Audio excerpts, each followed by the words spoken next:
Hey everybody, welcome back to Quarantime. Quarantine. So last video got me thinking a little bit about my hands. You know, they're not the prettiest hands. They're a little hairy, a little lumpy and scarred. But I thought I would share with you some of my scars. It seems like scars are memories, and you know, for me, I make things with my hands, so oftentimes it's, you know, my right hand doing things to my left hand. And so I'd start with my left hand here. You'll notice I have a little bit of a tremble here. I have a familial tremor, which maybe isn't the best thing for a sculptor, but I've been working with my hands for so long that I feel like I've created a lot of neural pathways, a lot of new ones that I wouldn't have otherwise had, and so my hands are actually a lot steadier than, you know, they would have otherwise been. So I guess I'll start with, you know, one of the earliest ones I can remember. It's a scar right here on my thumb, right on my knuckle. Happened when I was probably about 5. I had just learned how to ride a bike, and I hit the brakes real hard, and I flew over the handlebars. I landed with my thumb trapped under my hand, and I skid on the ground, and I had an enormous scab right here. And me being the 5-year-old that I was, I couldn't help but pick on the scab, and so I ended up with a pretty sweet scar right here.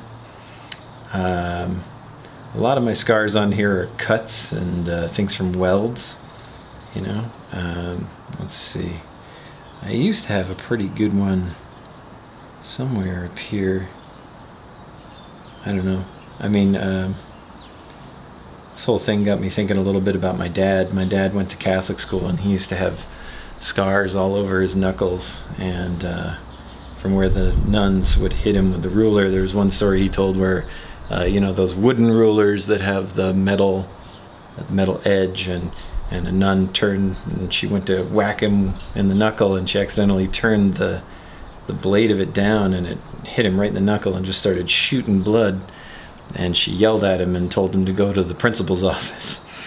You know, I went to Catholic school too, but it wasn't that kind of Catholic school. Anyway, back to my scars. This one's pretty cool. It's got a little scallop here. I don't know if you can see it. Let's see if we can get real close. There's a little scallop. It goes up and over the edge of my thumb. This one was when I was, I think, a junior in college, sophomore in college, I can't remember.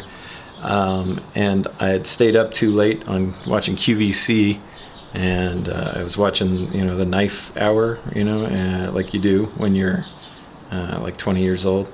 And they sold me on a big box full of knives, and I bought a knife, or bought a big box of knives, and they came in, and I was so anxious to use them. My roommate Eddie, he just got like a pack of batteries that were wrapped in one of those like impossible to open plastic cases, and I was like, I know just the thing.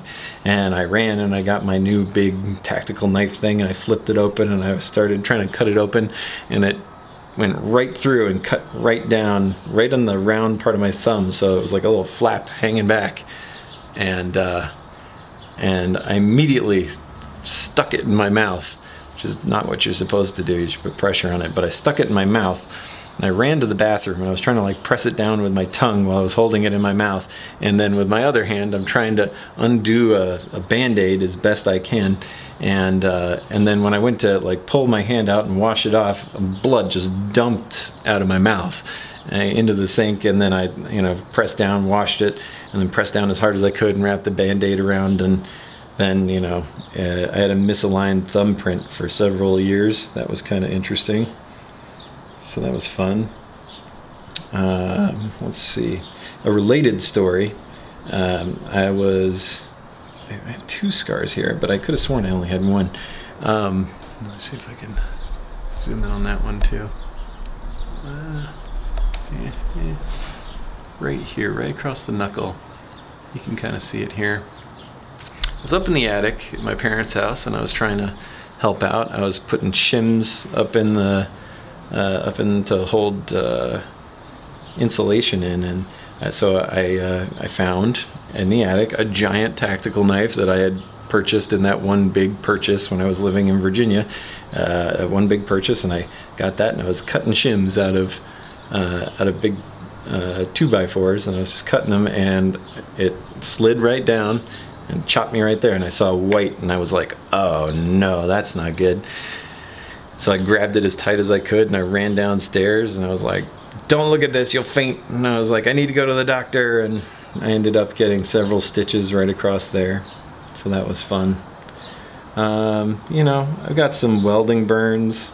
This one right here, right in this knuckle, it was actually gray for a really long time because it was from a sanding flap disc, which goes on an angle grinder, sanding flap disc, and a little piece of the sandpaper got stuck in my finger, and so it was kind of like a tattoo, and for years I had this little gray spot in my finger. There are a lot of little scars, and I don't know what they're from. You know, I can remember having them, but I don't know what they're from. Then there's this one right here. This one came with a series of scars. This one is a welding burn right here. Because what happens is when you're welding with really hot metal, sometimes it'll go through the seam of a welding glove. You know, it might not go through the glove itself, but it'll go through the seam. And this one landed squarely on here. I was welding stainless steel, doing work for an artist named Roxy Payne in New York State. And we were welding stainless, which is a lot hotter, and it shot right through and got me right there. There's this one up here, I can't remember what it's from, but it's a burn. And like I said, I can remember having it, but I don't know what it's from. And then this is another flap disc one right here. I don't know if you can see it. It's two diagonal lines going this way, because there's the edge of the flap disc. There's the back part that's the backing, and then there's it's stepped out, and there's the part with the sandpaper. So that's kind of fun. I mean, I got a new cut on my hand. I don't know what that's from either. This is one I'm pretty proud of. If you look at my other middle finger, I don't have that, but this bump right here is just a big old callus from drawing. Years and years of drawing. It's got a big old bump. I read a thing somewhere that said you could always tell from the bones of a scribe in an ancient society, because they would always have a big bump right here from years of grinding away on it. And let's see if I can wrap some of this up. I don't know. There aren't too many more I can show you. I had another welding incident where I had a piece of slag, which is, you know, molten metal, shot through my welding jacket. It was one of those cheap turquoise, I don't know if it's turquoise, you know, like kind of a teal welding jacket. Again, welding stainless steel. It shot through my welding jacket. My arm was bent. It rolled down here, and I've got several scars because it was just a molten piece of metal that was popping around and scarring me all the way. So, I think that's it. Oh, you know what? Forgot the biggest one right here. Most important one. Life-changing right here. This one went through 2 fingers. I was helping a student cut something on the bandsaw, and I was not paying attention. And you can kind of draw a straight line between here and here. You can see this white line traveling across. Went through all the meat and right into the bone. Hit the bone. Now my index fingers don't look quite the same. This one's a little emaciated crypt keeper finger, and this one's a nice plump normal digit. But anyway, yeah, this is, you know, probably the one I was going to show you to begin with. It's weird that I only thought of it now. So, glad I remembered it before we stopped. There's another one up here. I don't know what that's from either.